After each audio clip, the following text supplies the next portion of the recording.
Good morning, students. Today we are discussing new lesson of genetics. Name of the lesson is Principle of Inheritance and Variation. Chapter का नाम है principle of inheritance and variation. सबसे पहले इसमें आता है variations क्या है, व्हाट आर वेरिएशंस. सबसे पहले हम डिस्कस करेंगे आपके साथ variations. What are variations. Variations क्या होते हैं. The differences in the character और trait. The differences in the character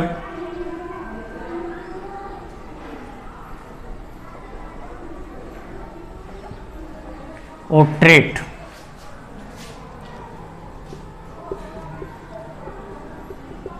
from one generation to another generation. एक जनरेशन से दूसरी जनरेशन के अंदर डिफरेंसेस इन द कैरेक्टर और trait. Differences in the character और trait among the individual of species. Sorry, ये मैं गलती से लिख गया. The differences in the character और trait among the individual of a species. Among the individual of a species. The differences in the character or trait in among the individual of a species is called as variation. एक ही parents की जो संतान होती हैं वो भी बिल्कुल एक जैसी नहीं होती. उनके बीच में भी क्या पाए जाते हैं, डिफरेंसेस पाए जाते हैं. जितने भी अगर हम ह्यूमन बींग्स की बात करें, क्या सभी ह्यूमन बींग्स एक जैसे हैं.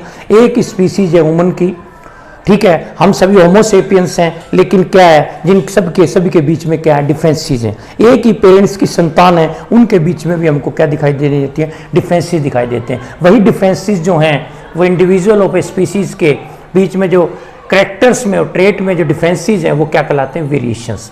वेरिएशंस का मेन कारण आप सभी जानते हैं, crossing over. Crossing over is the main reason for variation. Crossing over जो कब होता है, क्रॉसिंग ओवर मियोसिस के समय होता है. मियोसिस होता है, जब मियोसिस होगा तो क्या होगा, क्रॉसिंग ओवर होगा. मियोसिस 2 स्टेप में कंप्लीट होता है. हम सभी जानते हैं मियोसिस फर्स्ट और मियोसिस सेकंड. जो मियोसिस फर्स्ट में प्रोफेज स्टेज होती है वहाँ पर क्रॉसिंग ओवर होता है प्रोफेज के अंदर, प्रोफेज स्टेज में. और वहाँ पर क्या होता है, और crossing over is responsible for the variation. ठीक है. क्रॉसिंग ओवर को मैं थोड़ा सा यहाँ पर डिटेल में बताऊंगा. क्रॉसिंग ओवर का मतलब होता है mutual exchange of genetic material between the 2 homologous chromosome which are coming from father and mother. Mother और फादर से जो क्रोमोसोम्स हैं उनके बीच में आए हुए हैं. मदर और फादर के क्रोमोसोम्स के बीच में, क्योंकि वो होमोलोगस क्रोमोसोम्स होते हैं, उनके बीच में क्या होता है, जेनेटिक मटेरियल का एक्सचेंज होता है. इससे कुछ क्रोमोसोम्स तो क्या रहते हैं, कुछ क्रोमोसोम्स के हमको नए कॉम्बिनेशंस देखने को मिलते हैं और कुछ कॉम्बिनेशंस क्या होते हैं, हमें पुराने देखने को मिलते हैं. कुछ पुराने कॉम्बिनेशंस होते हैं और कुछ क्रोमोसोम के नए कॉम्बिनेशन बनते हैं, जिसको हम रिकॉम्बिनेंट्स कहते हैं. क्लियर है. तो recombinants are found during the crossing over and they are responsible for the variation. सबसे पहले अब इसमें आया हुआ है कैरेक्टर क्या है और ट्रेट क्या है, इसको डिफाइन करेंगे. कैरेक्टर, सबसे पहले अब मैं कैरेक्टर लेता हूं. कैरेक्टर क्या है, कैरेक्टर को हमको समझना पड़ेगा. कैरेक्टर क्या होता है, recognisable feature of an individual. Recognisable feature of an individual. Recognisable feature of an individual. किसी भी इंडिविजुअल का जो रिकॉग्नाइजेबल फीचर होगा वो क्या कहलाएगा, उसका कैरेक्टर कहलाएगा. और ट्रेट क्या होगा, various forms of a character. Trait का मतलब होता है various forms of a character, various forms of a character is called as trait, various form of a character, किसी भी करेक्टर की जो वेरियस फॉर्म होगी वो क्या कहलाएगी, ट्रेट कहलाएगी। कैसे, फॉर एग्जांपल मैं मान लूं ह्यूमन हाइट, ह्यूमन की, मैं प्लांट की बात करता हूं, चलो प्लांट की हाइट की बात करता हूं, height of plant, height of plant क्या है, यहां पर हाइट क्या है, यहां पर करेक्टर है, तो करेक्टर, अब इसका ट्रेट क्या होगा, या तो हाइट प्लांट टॉल होगा या फिर प्लांट क्या होगा, ड्वार्फ होगा। ये टॉलनेस और ड्वार्फनेस क्या है, ये इसका ट्रेट हो गया प्लांट का, ठीक है, और हाइट क्या होगी, इसका करेक्टर हो गया प्लांट का। इसी तरह से shape of the air in human beings, shape of air की मैं बात करूं, शेप ऑफ एयर करेक्टर हो गया, और दो तरह के एयर्स होंगे, या तो हेयर स्ट्रेट होंगे, यहां पे हेयर्स क्या होंगे, स्ट्रेट हेयर्स होते हैं या कर्ली हेयर्स हो सकते हैं, ठीक है, और ये क्या है, दोनों आपके, ये आपका करेक्टर हो गया, ये आपके ट्रेट हो गए।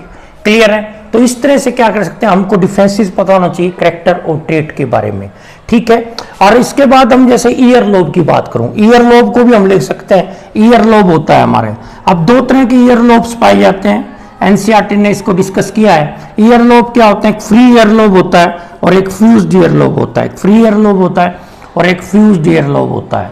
फ्री का मतलब जैसे ये lowest part of year is called lobe, इस अगर ये गाल के साथ चिपका हुआ है तो ये क्या है, फ्यूज्ड है, और ये अगर ये गाल के साथ नहीं चिपका हुआ तो ये क्या, फ्री है। तो ये क्या है, ईयर लोब दो तरह के देखने को मिलते हैं, ये क्या है, ट्रेट्स हैं।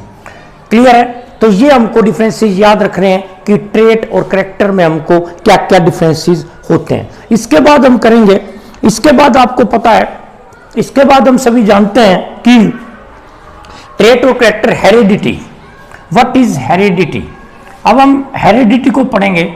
हेरिडिटी क्या है, transmission of characters, transmission of characters from one generation to the another generation, उसको हम क्या बोलते हैं, हेरिडिटी कहते हैं। What is heredity, what is heredity.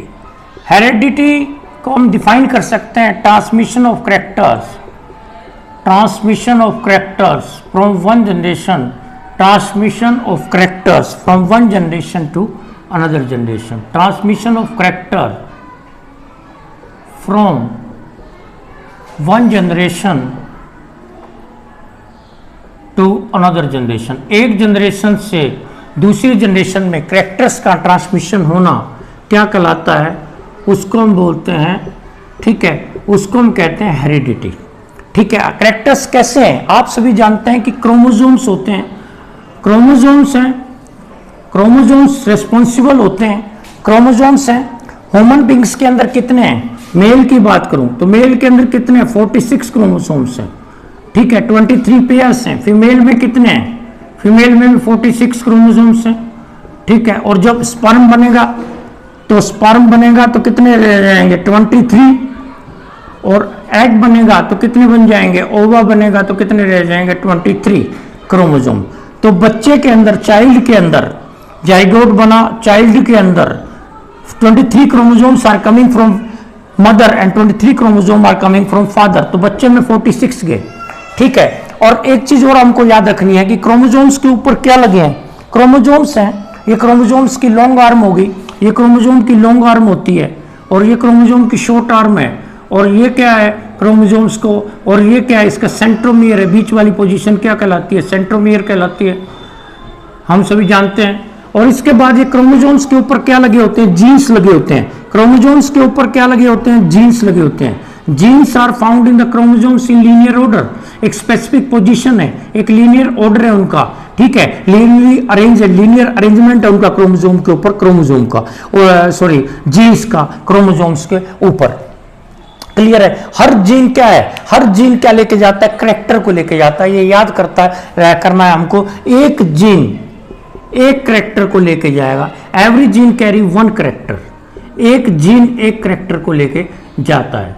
Clear है? और एक जीन के कितने होते हैं, 2 एलील्स होते हैं, और एक जीन के कितने एलील होते हैं हम जानते हैं, वन जीन का हैज 2 एलील्स, और 2 एलील्स होते हैं एक जीन के।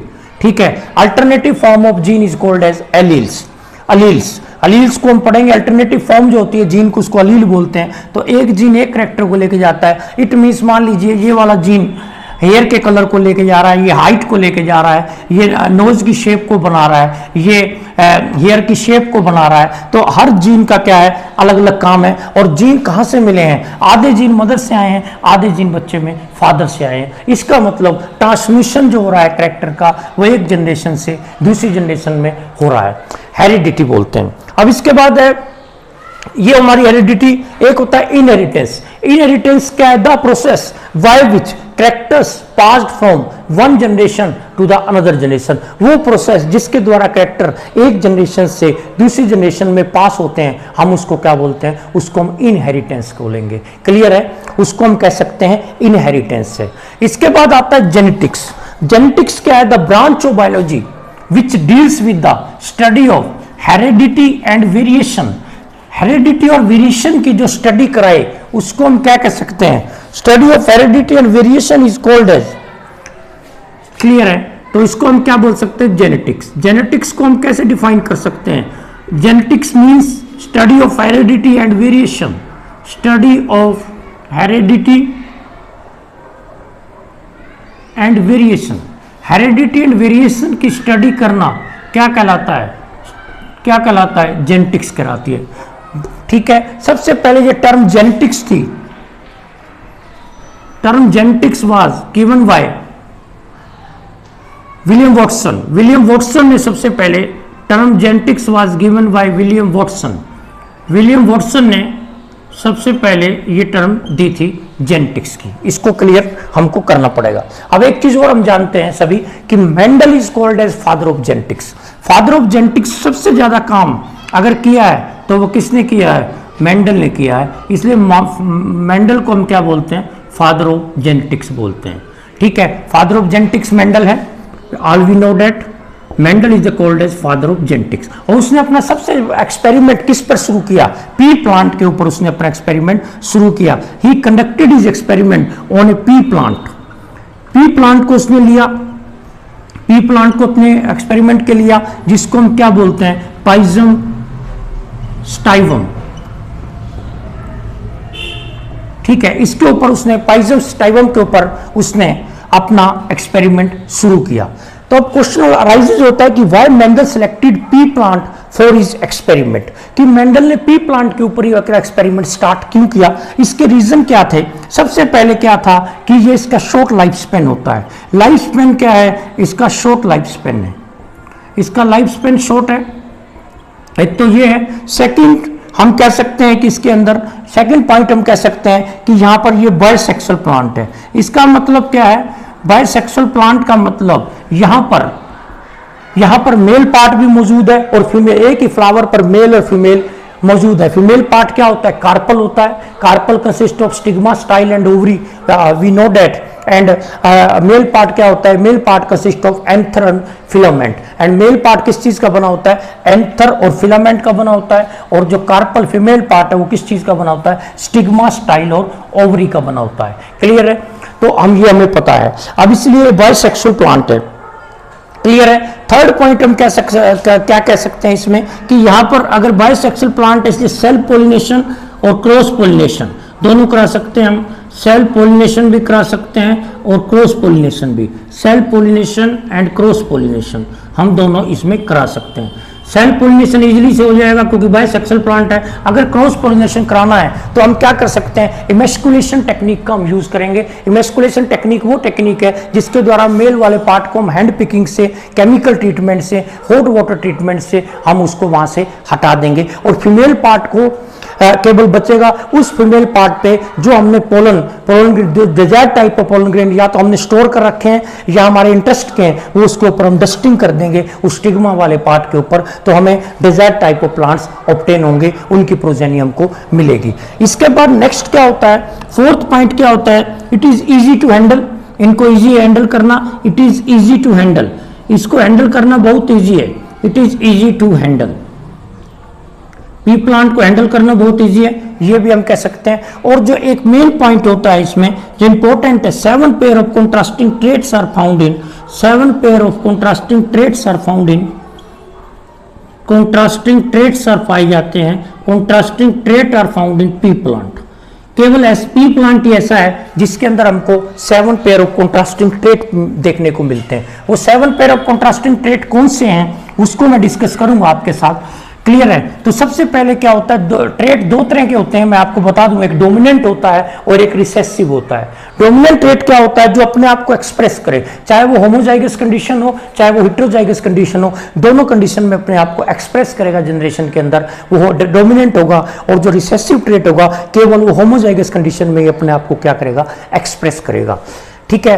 तो इसको बोलते हैं हम डोमिनेंट और रिसेसिव ट्रेट्स। इसके बाद देखिए पी प्लांट में सबसे पहले हम यहाँ पर नेम ले लेते हैं, कौन कौन से पी प्लांट के यहाँ पर हम ले लेते हैं, कौन से हैं। यहाँ पर हम डोमिनेंट ट्रेट ले लेते हैं, यहाँ पर डोमिनेंट को मान लेते हैं, यहाँ पर डोमिनेंट है और यहाँ पर हमारा क्या है, रिसेसिव है, RECESSIVE, रिसेसिव मान लेते हैं, ठीक है। एक यहाँ पर डोमिनेंट ट्रेट है और एक यहाँ पर क्या है, आपका रिसेसिव ट्रेट है। तो यहाँ पर हम क्या कर सकते हैं, डोमिनेंट ट्रेट में हम सबसे पहले लेते हैं हाइट, हाइट की बात करूंगा, height of the P plant.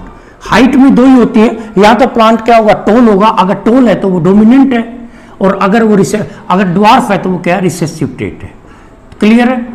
ये हमारा हो गया। सेकंड हम क्या कर सकते हैं, सेकंड पॉइंट हम इसमें क्या ले सकते हैं, यहां पर हम ले लेते हैं शीड, शीड शेप, सीड की शेप को लेते हैं।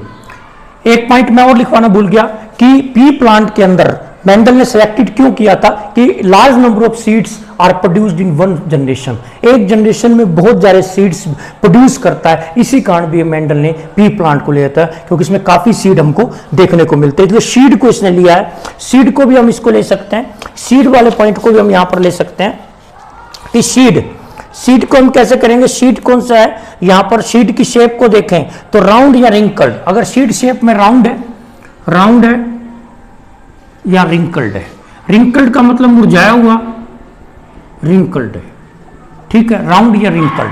थर्ड पॉइंट में हम लेते हैं इसमें सीड कलर, अब इसी को हम सीड कलर ले लेते हैं, सीड कलर।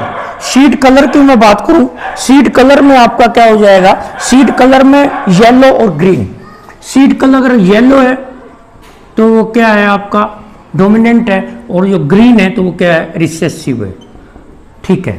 इसके बाद आता है आपका फोर्थ पे आता है पोड शेप, पोड की शेप, पोड शेप, पोड क्या होता है, छिलका होता है, जो मटर का छिलका होता है उसको हम पोड बोलते हैं, जहां से हम दाने निकालते हैं। तो पोड शेप क्या होगी, या तो इन्फ्लेटेड होगी या कंस्ट्रिक्टेड होगी, इन्फ्लेटेड और या कंस्ट्रिक्टेड, इन्फ्लेटेड और कंस्ट्रिक्टेड, ठीक है, कंस्ट्रिक्टेड। इन्फ्लेटेड है तो वो डोमिनेंट ट्रेट है, कंस्ट्रिक्टेड है तो रिसेसिव ट्रेट है। अगला next is the pod colour, pod colour. अब पोड कलर में हमेशा याद रखना कि ये ग्रीन है, ग्रीन है क्योंकि पोड का हमेशा जो दाने निकालते हैं वो ग्रीन होते हैं, और वो दूसरे क्या होते हैं, येलो। तो इसको यहां से आपको याद रखना है, यहां से आपको ना एक टिक बना लेनी है कि जैसे ये ग्रीन और येलो है तो सीड की कलर में आप उल्टा कर देना, येलो कर देना, इसको ग्रीन कर देना, इससे आपको याद करने में आसानी आएगी। क्योंकि पोड का कलर क्या होता है, ग्रीन होता है, ये येलो हो गया, इसको उल्टा कर दो तो हमको सीड का कलर देखने को मिलेगा, तो हमको ये आसानी से याद हो जाएगा। इसके बाद 6th पॉइंट में क्या आ गया, आपका पोड का कलर आ गया। अब इसके बाद है फ्लावर, फ्लावर कलर। फ्लावर का कलर क्या है, फ्लावर कलर, फ्लावर कलर में आपका दो होता है, या तो वायलेट होगा, वायलेट है तो वो क्या है आपका, वायलेट है तो वो डोमिनेंट है, और व्हाइट है तो वो क्या आपका रिसेसिव है, वायलेट व्हाइट है तो रिसेसिव है। इसके बाद 7th वाला जो बनता है पोजीशन ऑफ फ्लावर, पोजीशन की बात करूं फ्लावर की, पोजीशन ऑफ फ्लावर, फ्लावर की जो पोजीशन की बात करेंगे तो वो दो होगी, एक्सियल, अगर एक्सियल पोजीशन है, एक्सियल पोजीशन है तो वो क्या है, वो एक्सियल पोजीशन है तो वो डोमिनेंट है, और अगर टर्मिनल है तो वो क्या है, टर्मिनल पोजीशन है तो वो क्या है, रिसेसिव है। टर्मिनल का मतलब एंड पर लगे हुए हो, जो फ्लावर है वो एंड पॉइंट पर लगे हुए हैं तो उसको टर्मिनल पोजीशन। एक्सियल का मतलब होता है साइड में लगे हुए फ्लावर, तो उसको एक्सियल बोलते हैं। तो हमको ये 7 पेयर ऑफ कॉन्ट्रास्टिंग ट्रेट केवल हमको देखने को मिले कहां पर, पी प्लांट के अंदर ही देखने को मिले, height, seed shape, seed colour, pod shape, pod colour, flower colour, position of flower. ठीक है, इसी कारण क्या होता है, कॉन्ट्रास्टिंग का मतलब एक दूसरे के साथ क्या है, अपोजिट है दोनों कलर। ठीक है, मतलब कि दोनों के ट्रेड्स एक दूसरे से अपोजिट है। क्लियर है, इसलिए इसको हमने क्या बोल दिया, कॉन्ट्रास्टिंग बोल दिया। क्लियर है। इसके बाद हमारा आता है, अब इसके बाद आता है कि सबसे पहले कि what are terminology used in the genetics. Genetics में कुछ टर्मिनोलॉजी यूज कर देंगे हम, टर्मिनोलॉजी को समझना जरूरी है जेनेटिक्स समझने से पहले। तो terminology used in the genetics, terminology कौन सी है उसको हम डिस्कस करेंगे। अब आती है टर्मिनोलॉजी, टर्मिनोलॉजी, टर्मिनोलॉजी। टर्मिनोलॉजी में सबसे पहले आता है gene. What is gene? Gene क्या होता है आप सभी जानते हो। जीन क्या है, वास्तव में क्या है, डीएनए है, डीएनए का पार्ट है, टुकड़ा है डीएनए।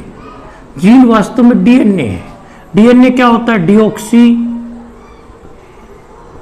Ribo nucleic acid. हमारा जेनेटिक मटेरियल क्या है, डीएनए है। चाहे वो ह्यूमन बीइंग हो, चाहे वो प्लांट्स हो, चाहे वो एनिमल हो, उनका जेनेटिक मटेरियल क्या होता है, प्लांट्स का, एनिमल्स का, ह्यूमन बीइंग का जेनेटिक मटेरियल क्या है, डीएनए। डीएनए हमेशा डबल स्टैंडर्ड होता है, हम सभी जानते हैं DNA is double standard in nature. DNA का अगर स्ट्रक्चर को अगर देखूं तो ये होता है, इसके दो एंड होते हैं, एक 5 प्राइम एंड होता है, एक 3 प्राइम एंड होता है। अपोजिट स्टैंड पे 3 प्राइम होगा, 5 प्राइम होगा, उनके बीच में क्या होगा, हाइड्रोजन बॉन्डिंग होती है डीएनए से। ठीक है, आगे हम पढ़ेंगे डीएनए आगे चलकर क्या बनाता है, डीएनए आगे चलकर एमआरएनए को बनाएगा।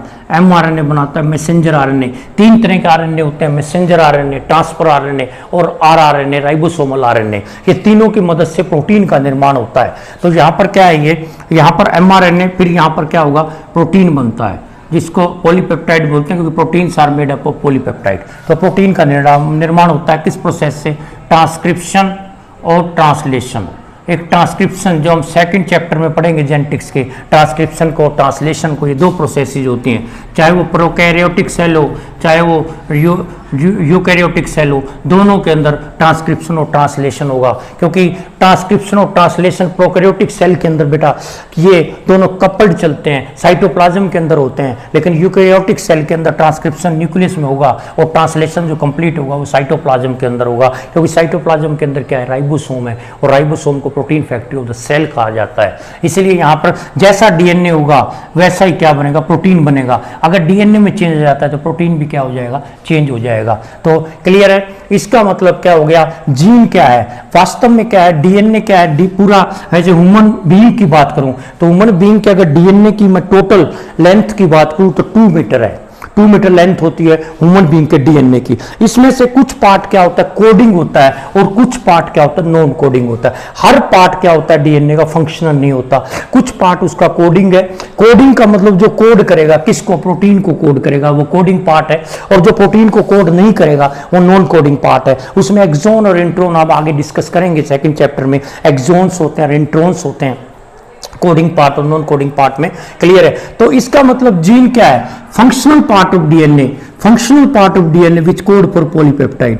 तो functional part of DNA, functional part of DNA, functional part of DNA which code for polypeptide, which code for polypeptide, जो कोड करेगा किसको, पॉलीपेप्टाइड को, which code for polypeptide, for polypeptide, जो कोड करेगा पॉलीपेप्टाइड को, functional part of DNA, functional part of DNA which codes for polypeptide, जो polypeptide को क्या करेगा, कोड करेगा, उसको हम क्या बोलते हैं, दिस इज कॉल्ड एज, उसको हम क्या बोलते हैं, this is called as gene कहा जाता है। अब जीन की 2 फॉर्म्स होती हैं। The term gene was given by Johnson. सबसे पहले ये टर्म जीन की, ये टर्म जीन आपको सबसे पहले जॉनसन ने दी थी, ये भी आपको याद करना है। The term gene was given by Johnson. Johnson ने सबसे पहले टर्म जीन को दिया था। क्लियर है। अब जीन क्या है ये मैं बता चुका हूं जीन के बारे में। अब इसके बाद क्या आता है कि एलील, अलील क्या है, व्हाट इज अलील। अब अलील को मैं डिस्कस करूंगा, अलील क्या होती है। सेकंड इज द अलील, अलील, अलील क्या है, यहां पर alternative form of gene, alternative form of gene, alternative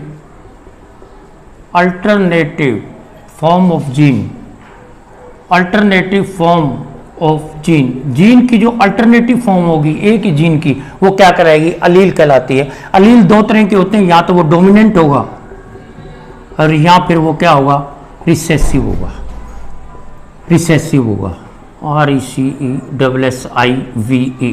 recessive होगा। डोमिनेंट क्या होगी, जो the allele which express itself, which the allele which express itself, the allele which express itself, जो अपने आप को एक्सप्रेस करे, इटसेल्फ इन होमोजाइगस से हेटेरोजाइगस कंडीशन, होमोजाइगस और हेटेरोजाइगस कंडीशन दोनों में अपने आप को क्या करे, अपने आप को दोनों में हेटेरोजाइगस कंडीशन में अपने आप को क्या करे, एक्सप्रेस करे। दोनों कंडीशन में अपने आप को क्या करता है, एक्सप्रेस करता है, उसको हम क्या बोलते हैं, दोनों कंडीशन में अपने आप को अगर वो एक्सप्रेस करता है तो जिसको हम डोमिनेंट एलील बोलते हैं। रिसेसिव क्या होता है, the allele which express itself only in the presence of homozygous condition, the allele which express itself, which express itself only in the presence of, only in the homozygous condition,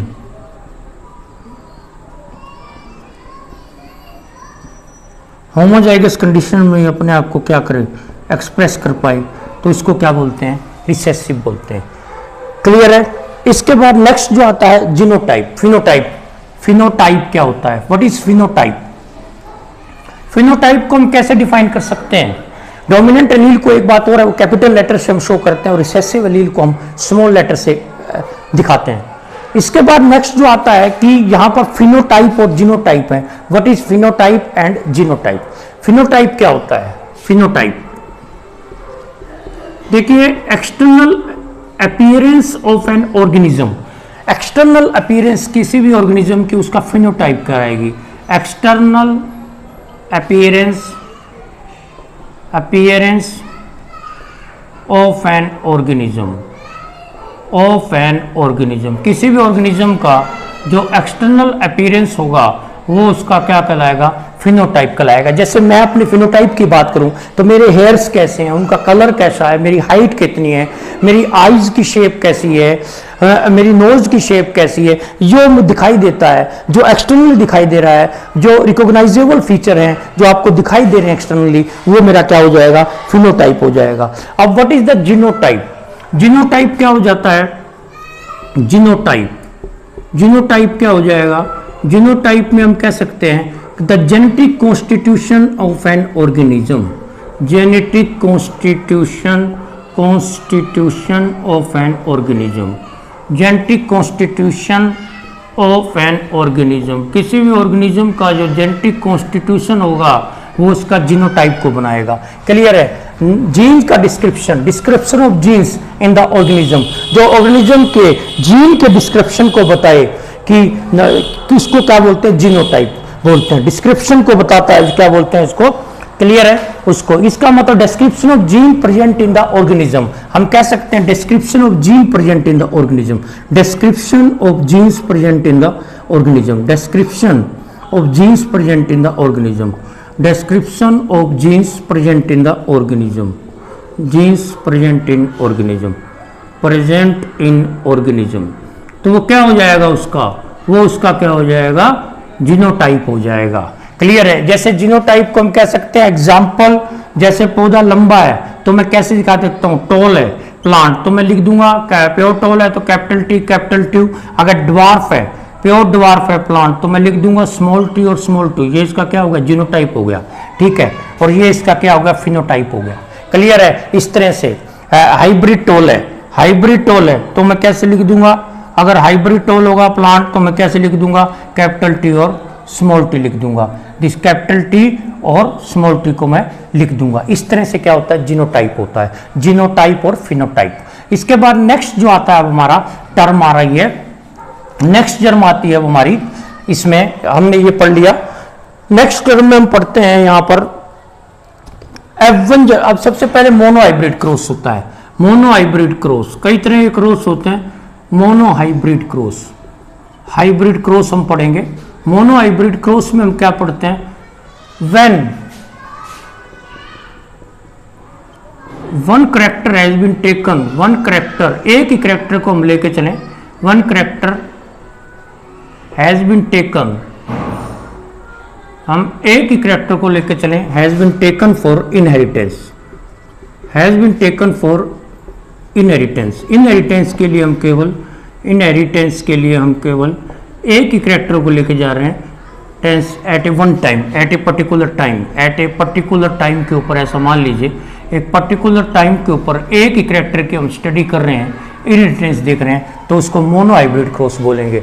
mono hybrid cross में ratio आती है, अब हम पढ़ेंगे, उसमें ratio आएगी। उसमें जो मोनो हाइब्रिड क्रॉस में F2 रेशियो जो आती है, F2 रेशियो आएगी। F2 क्या होता है, F1 F2 रेशियो भी मैं बताऊंगा। F2 रेशियो आएगी, वो क्या आएगी, 3:1 आएगी। मोनो हाइब्रिड क्रॉस में फिनोटिपिक रेशियो आती है।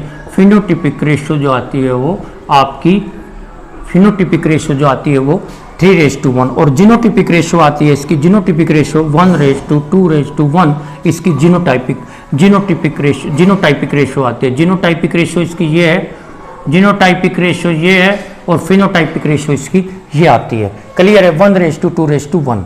ठीक है, इसी तरह से क्या कर सकते हैं हम, डाई हाइब्रिड क्रॉस लेते हैं। डाई हाइब्रिड क्रॉस में क्या लेते हैं, डाई हाइब्रिड क्रॉस होता है, हम पढ़ेंगे इसको। डाई हाइब्रिड क्रॉस के अंदर हम टू करेक्टर्स, यहां पर एक की जगह क्या हो जाएगा, टू करेक्टर आ जाएगा। When two character has been taken, two character has been taken for inheritance at a particular time, two character has been taken.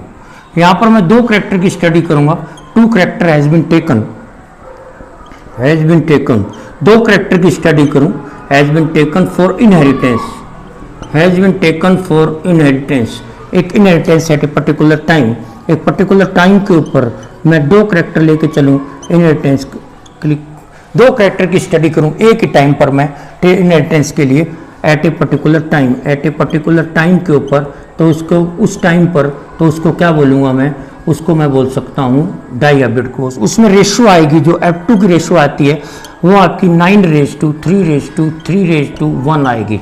F2 ratio जहां पर 9:3:1 आएगी, ये इसकी फिनोटिपिक रेशियो है, फिनोटाइपिक रेशियो है ये, this is called as phenotypic ratio. ठीक है, और इसकी जीनोटाइपिक रेशियो अगर हम देखें, यहाँ पर जीनोटाइपिक रेशियो आती है, इसकी जो जीनोटाइपिक रेशियो हम इसको निकालेंगे, जीनोटाइपिक रेशियो क्या आएगी इस केस में, F2 की जीनोटाइपिक रेशियो अगर मैं देखूं तो ये क्या होती है, 1:2:1, इसके बाद ये 2, यहाँ पर 2:4:2 और 1:2:1, ये इसकी फिनोटाइपिक, मैं दोबारा लिख देता हूँ इसको क्लियरली।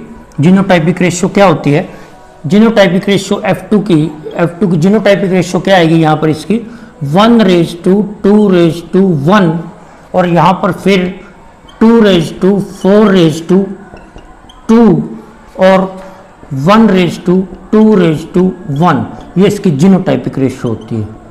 जीनोटाइपिक रेशियो, ये इसकी जीनोटाइपिक रेशियो है। क्लियर है, ये इसकी फिनोटाइपिक रेशियो आएगी 9:3:1, और ये इसकी क्या हो जाएगी, जीनोटाइपिक रेशियो 1:2:1, 2:4:2, 1:2:1। ये से जीनोटाइपिक रेशियो कोई पूछता नहीं है, आपको केवल फिनोटाइपिक रेशियो के बारे में पता होना चाहिए। तो दो क्रॉस हमने पढ़े, मोनो हाइब्रिड क्रॉस और डाई हाइब्रिड क्रॉस। अब F1 और F2 इसको हमको डिस्कस करना है कि F1 क्या है और F2 क्या है, F2 जनरेशन और F1 जनरेशन क्या होती है, इसको हमको डिस्कस करना पड़ेगा।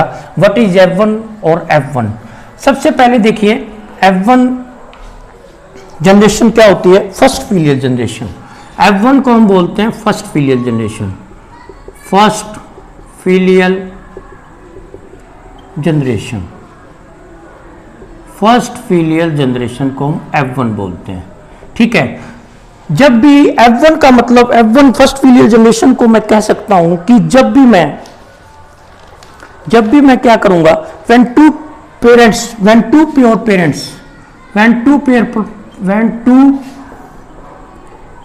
pure parents, प्योर का मतलब होता है होमोजाइगस, आर क्रॉस टुगेदर, को क्रॉस कराऊंगा मैं, 2 पेपर, तो देन वी गेट, तो जो पहली जनरेशन आएगी F1 जनरेशन, तो हमको F1 जनरेशन देखने को मिलेगी, ऑफस्प्रिंग प्रोड्यूस होंगे वो F1 जनरेशन के होंगे। जैसे फॉर एग्जांपल यहां पर मैं ले लूं प्योर टाल, यहां पर ले लूं मैं प्योर ड्वार्फ, प्योर ले लूंगा।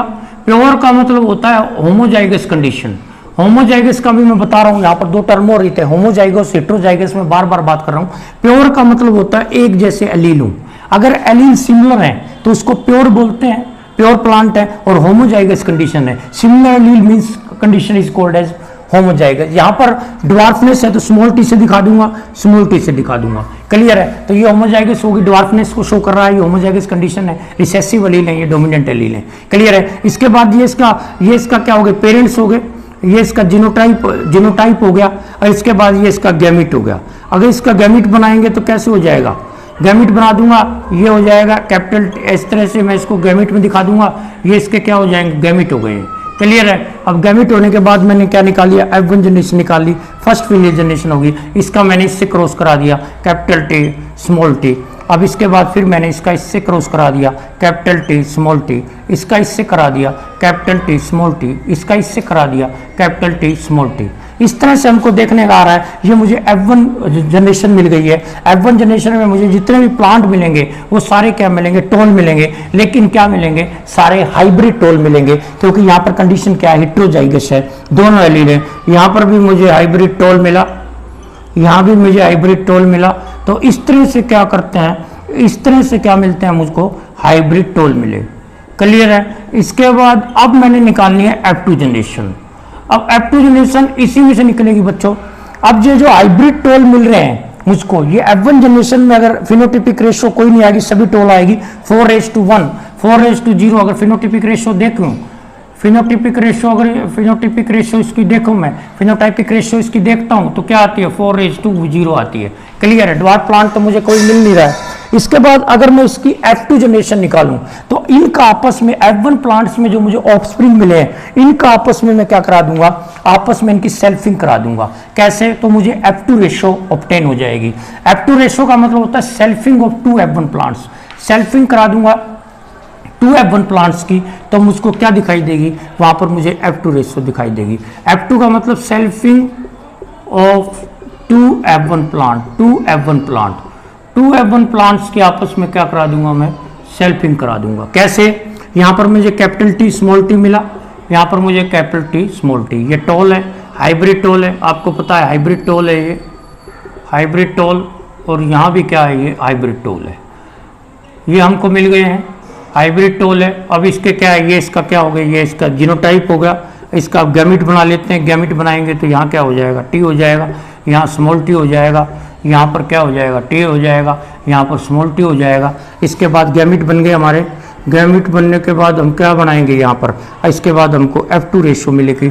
इसका अगर मैं इससे क्रॉस करा दूंगा कैपिटल टी, इसका मैं इससे क्रॉस करा दूंगा capital T small T, capital T small T, small T, यहाँ पर हमको क्या मिलेगी, F2 रेशियो देखने को मिली है। यहाँ पर मुझको F2 रेशियो देखने को मिल रही है, यहाँ पर हमको दिखाई दे रहा है, यहाँ पर ये एक जैसे एलीन है तो प्योर है, इसका मतलब ये प्योर टोल प्लांट है। और ये क्या है, हाइब्रिड टोल है, क्योंकि यहाँ पर दोनों एलीन हैं, हाइब्रिड टोल है, क्योंकि यहाँ पर रिसेसिव भी है, डोमिनेंट भी है, ये भी क्या है, हाइब्रिड टोल है, ये भी आपका हाइब्रिड टोल है।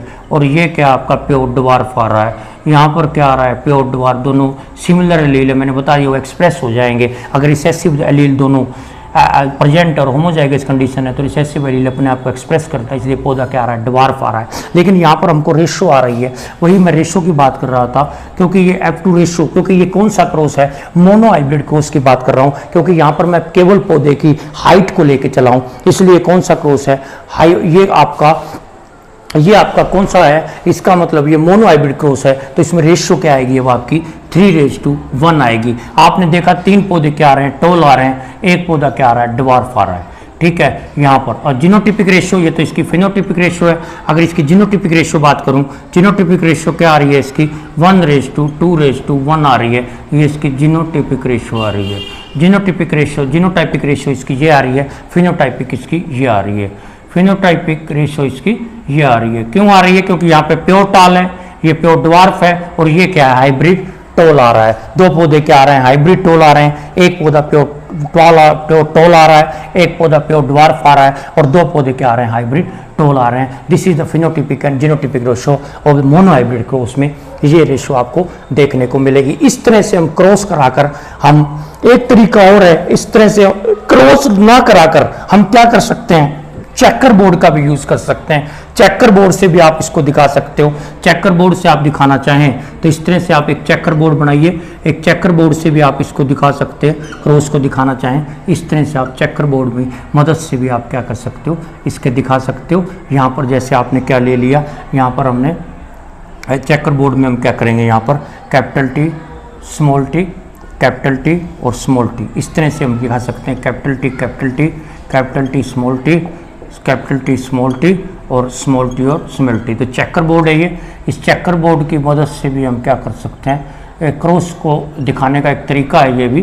चेकर बोर्ड की मदद से भी हम इसको दिखा सकते हैं। यहाँ पर वही है, टोल आ रहे हैं, ये प्योर टोल आ गया है आपका, ये आपका हाइब्रिड टोल आ गया है, ये वही है हाइब्रिड टोल आ गया है, ये आपका क्या आ गया है? प्योर ड्वार्फ आ गया है यहाँ पर, ठीक है, और ये आपका क्या आ गया है? हाइब्रिड टोल आ गया है। तो आप इस तरह से भी क्या कर सकते हैं? इसको दिखा सकते हो। यहाँ पर हम क्या ले लेते हैं? यहाँ पर हम मेल और फीमेल दोनों ले लेते हैं। इस तरह से भी आप इसको चेकर बोर्ड की मदद से भी हम इसको दिखा सकते हैं। क्लियर है? क्रॉस को ऐसे ना दिखाकर हम इस प्रकार से भी हम वो दिखा सकते हैं। अभी नेक्स्ट जो आता है, कुछ टेबल्स ऑफ जीनोटाइप, फिनोटाइप हमारा हो गया है, ये हो गया है, जनरेशन हो गया। होमोजाइगस मैं बता चुका हूँ। दो यहाँ पर ये होमोजाइगस कंडीशन है क्योंकि दोनों एलील क्या है? सिमिलर है। और ये भी होमोजाइगस कंडीशन है, दोनों एलील्स क्या है? सिमिलर हैं। और ये कौन सी कंडीशन है? हेटेरोजाइगस कंडीशन है, दोनों एलील्स क्या है? डिसिमिलर है। तो आपको यहाँ कंडीशन ये आपको पता होना चाहिए। इसके बाद क्या हो गया? यहाँ पर F1 जनरेशन हो गया है। इसके बाद क्रॉस हो गया है। इसके बाद क्या हो गया? यहाँ पर हम और क्या पढ़ सकते हैं? यहाँ पर ट्रेट, ठीक है। अब इसके बाद क्या होते हैं कुछ, अब इसके बाद हम पढ़ेंगे, हाँ जी, इसके बाद आता है अब आपका ये है आपके कुछ क्रॉसेस। अब इसमें हम पढ़ते हैं, अब इसके बाद मेंडल्स के लॉ आएंगे, law of dominance, law of segregation, law of independent assortment. Clear है? तो इसके पहले दो टर्म्स और ले लेता हूं आपकी मैं। क्लियर है? तो इसको मैं बाद में लूंगा। अब मैं चलो आज मैं इस वीडियो को मैं आज यहीं, लंबी हो गई ये वीडियो, तो हमने मोस्टली सारी की सारी जो टर्मिनोलॉजी थी जेनेटिक्स की वो मैं कवर कर चुका हूँ इस वीडियो के अंदर। क्लियर है? जैसे एक दो टर्मिनोलॉजी, एक दो टर्म्स हो रह रही हैं, वो मेरे ध्यान में नहीं आ रही इस समय, नहीं तो मैं उसको भी कवर कर सकता। जैसे हम बात करें जीनोम क्या होता है? जीनोम क्या होता है? जीनोम क्या होता है? What is genome? Single set of chromosomes. जो सिंगल सेट होता है क्रोमोसोम्स का उसको क्या बोलते हैं? जीनोम बोलते हैं। Genome is a single set of chromosome. किसको? ठीक है, जैसे हमारे अंदर डिप्लॉइड है, हम वी आर डिप्लॉइड ऑर्गेनिजम्स, हमारे अंदर 46 क्रोमोसोम है। अब स्पर्म बनेगा तो कितने होंगे? तो 23 हो जाएंगे। तो वो सिंगल सेट जो होगा क्रोमोसोम का वो जीनोम कहलाएगा। ठीक है, ठीक है। जैसे जीन पूल होता है, एक और डेफिनेशन हाँ रहेगी, gene pool. What is gene pool? Gene pool क्या होता है? Total number of genes present in the population. Total number of genes जो हैं पॉपुलेशन के अंदर प्रेजेंट हैं, पूरी पॉपुलेशन के अंदर, वो क्या कहलाएगा? वहां का उसका जीन पूल कहलाएगा। ये भी हमको याद करना है। क्लियर है? तो ये कुछ टर्मिनोलॉजी थी जो जेनेटिक्स में क्या हो जाती है? यूज हो जाती है। जैसे जेनेटिक्स टर्म किसने दी? आपको पता है विलियम वॉटसन ने सबसे पहले जेनेटिक्स टर्म को दिया था। एलील टर्म किसने दी? ये भी आपको पता होना चाहिए। Who gave the term allele? Clear है? तो ये आपको पता होना चाहिए। इस चीज ये these are the various this. So आज मैं इस वीडियो को यहीं पर ख़त्म करता हूँ। अगर आपको ये वीडियो पसंद आए तो इस चैनल को सब्सक्राइब कीजिए और लाइक कीजिए। Thank you very much.